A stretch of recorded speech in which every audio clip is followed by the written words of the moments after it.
It's not to justify any kind of U.S. intervention. I'm actually opposed to it. I don't think that Trump should be doing this. Not a fan. No new wars. We can't feed the poor, but we got money for wars, as the saying goes. Trump seems to be going a little bit into the neoliberal. On yesterday's edition of the Tim Pool Show, he actually went on the record to say something I fully agree with, which I don't get to say often on this show.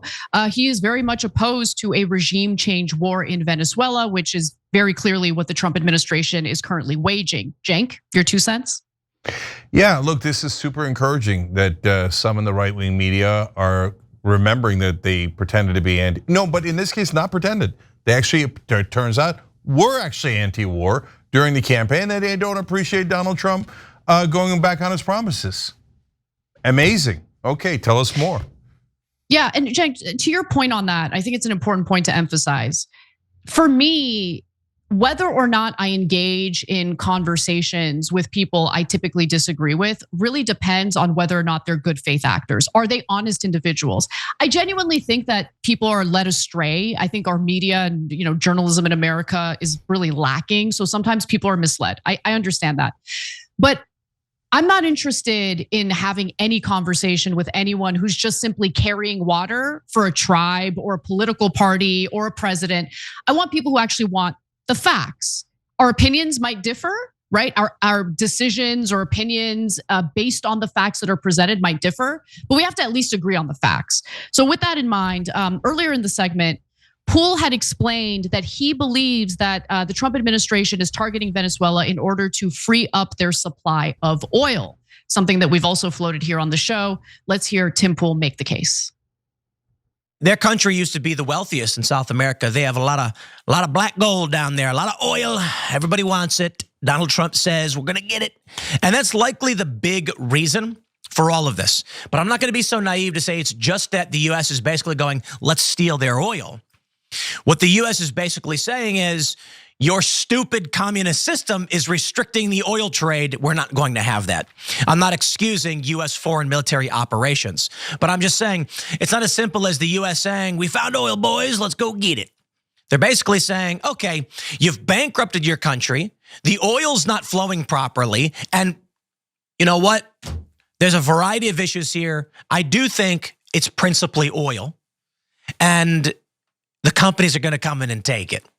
But again, I'm not justifying the old oil intervention. I'm saying the issue behind it is the mentality these corporations and the government has is, if we get a new government in Venezuela, companies can start pumping oil. Venezuela's standard of living will dramatically improve.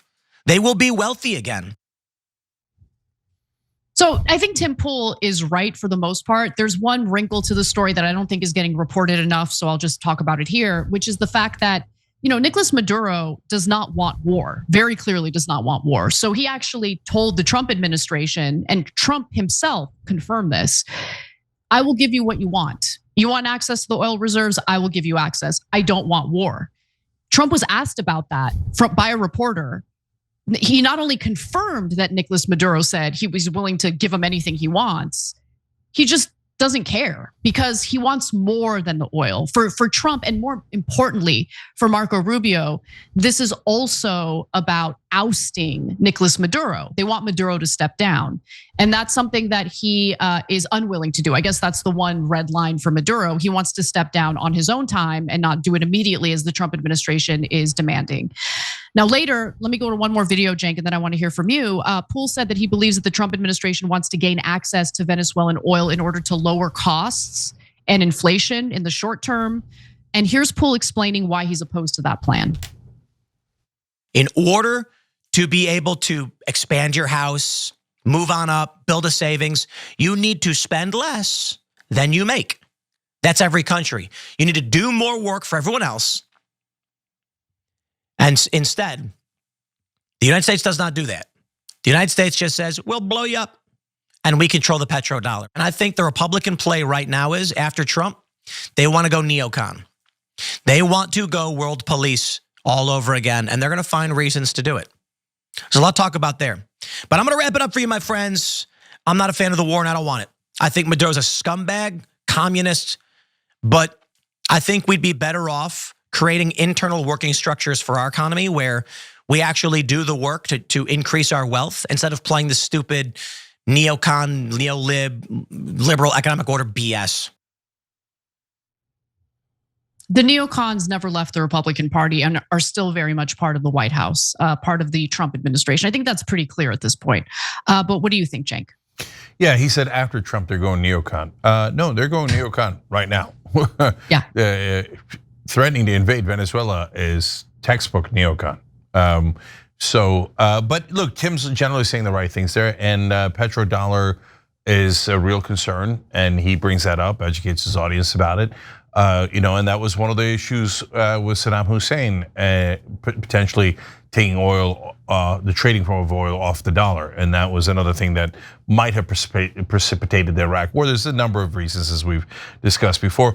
A fun fact, just something funny: Maduro even looks like Saddam Hussein. Like when we show those pictures, I'm like, this is like an exact replay. When we were covering the Iraq, I mean, come on. When we were covering the Iraq War, they had all these. Oh my God. You're right? so right. Right? Yes. Yeah, look at him. Look at him. We used to cover these stories. Ben and I used to make fun of this thing that they would say, oh, Saddam has a lot of doppelgangers, right? And we never found any of the doppelgangers. Well, maybe there they are. Went to Venezuela afterwards. God, it's just so textbook. Yeah. So look, I think, Anna, there's one piece of hope here that this war is not going to definitely happen. Because yeah, it's the same old textbook thing of the neocons, and they never left the Republican. They are the Republican Party, and Trump has always been part of the establishment, wants to be part of the establishment, wants to be part of the elites. He's not trying to topple them. He was just trying to gain entrance, right? And now he's gained entrance, and he's doing the same exact things as they are, right? You know what TYT's always been about? Taking on the corrupt, greedy establishment. For us, it's the corporate media. We've been fighting that fight for over 20 years. For the cell phone industry, it's the same story. A handful of massive corporations ripping you off. That's why we're partnering with Noble Mobile. They're the only wireless company with the same mission as ours, to fight back. Their No Bull plan offers unlimited data for just $50 a month. But here's the best part. For any data you don't use, you get cash back. Real money you can spend however you want. Stop letting your unused data pad the pockets of billionaires. With Noble, you take control over your data. And by switching to Noble, you're directly supporting TYT in our mission of bringing you honest, independent news. So give Noble a try and make the switch today. Scan the QR code on the screen now, or visit go.tyt.com/plan.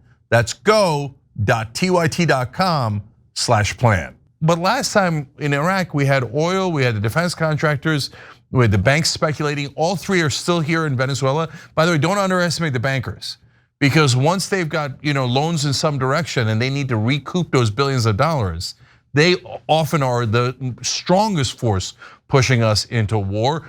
Almost never talked about in legacy media. But in this case, look, Israel's a tiny factor here. So somehow they claim that Hezbollah is working with Venezuela or some lunatic thing like that. But yeah, there's one other thing that happened today, real quick. I got to mention. So that Venezuelan lawmaker out of Florida was interviewed, and she floated this ridiculous conspiracy about how Venezuela is stealing enriched uranium on behalf of Hamas.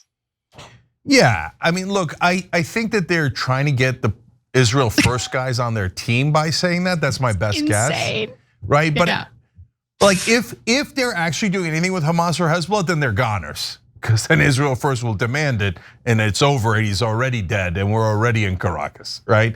But I think the reason why we might be able to prevent this war is because I'm not sure that Israel First is on board for this, and they're an enormously powerful group. Instead, who's on board for it is the Cuban Americans.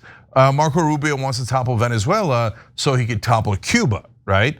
And so I don't think the Cuban Americans are that strong politically. So if they try the same trick as Israel did with Iraq, they might run into a brick wall. So I think that might prove critical. I don't think it's impossible for Tucker Carlson and Tim Pool and a lot of Trump's base to turn around and go, no, we said anti-war, we meant anti-war, and maybe Hegseth getting in trouble with the double tap, etc., might push it over the edge to not necessarily go to war if Israel's not on board. Israel's usually the key. Oh, Cenk, ever the optimist. We're going to war. They've already signed contracts that go through to 2028 that provide food for the troops in the buildup near the coast of Venezuela. It's over. Yeah, it's over. All right, that's just the last two things. As I like that Tim is being principled, and I'm thrilled to see it, right? I do have to say him saying like, oh no, don't worry, it might improve the standard of living of Venezuelans.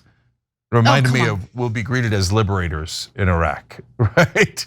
Okay, but all right, one last thing that I'll guarantee for you guys is if we don't attack Venezuela, then they definitely had nothing to do with Hamas or Hezbollah. Because if they did, this war has already begun. Every time you ring the bell below, an angel gets his wings. Totally not true, but it does keep you updated on our live shows.